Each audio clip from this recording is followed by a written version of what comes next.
হ্যাঁ, থাম্বনেলে ঠিকই দেখেছেন 200+ স্কোর পশ্চিমবঙ্গে অ্যাডমিশন পসিবল কিনা। নমস্কার, আমি সোমনাথ পান্ডে এবং ফিউচার গাইডার ইউটিউব চ্যানেলে আপনাদের সকলকে স্বাগত জানাই।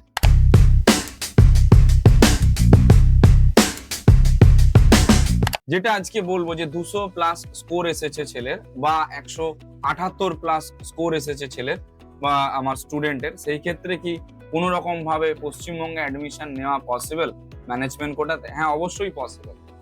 কিভাবে পসিবল সেটা আগে আপনাকে কনসেপ্টটা ক্লিয়ার করতে হবে। দেখুন, আমাদের ওয়েস্ট বেঙ্গলে ম্যানেজমেন্ট কোটায় কাট অফ কম যায় সব থেকে, সেটা হচ্ছে ফার্স্ট রাউন্ডে।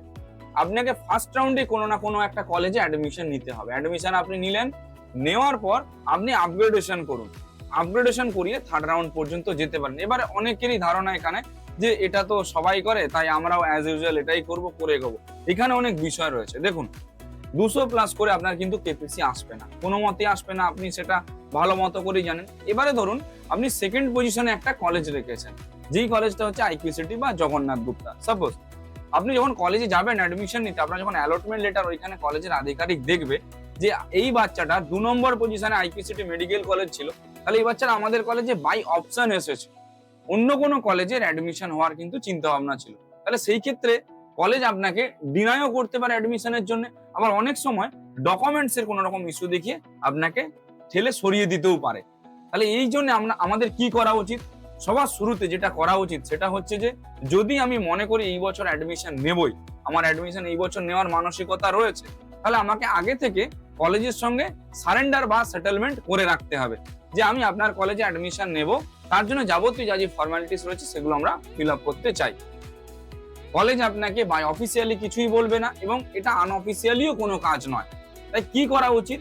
যে কোনো একটা কাউন্সিলর বা কনসালটেন্ট ধরে আপনার সমস্ত ডকুমেন্টস কলেজের কাছে জমা করে রাখা উচিত, যাতে কলেজের কাছে ইনফরমেশনটা আগে থেকেই থাকে যে আপনি তার কলেজে অ্যাডমিশনের জন্য কাউন্সেলিং করাচ্ছেন।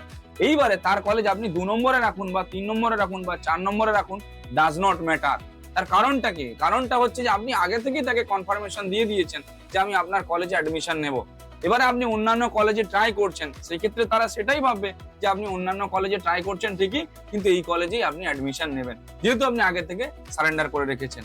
তাই মেক শিওর আপনি এই বছর যদি অ্যাডমিশন নিতে চান কোনো প্রাইভেট মেডিকেল কলেজে বা ম্যানেজমেন্ট কোটা থ্রু দিয়ে, আপনাকে অবশ্যই আগে থেকে সারেন্ডার হতেই হবে।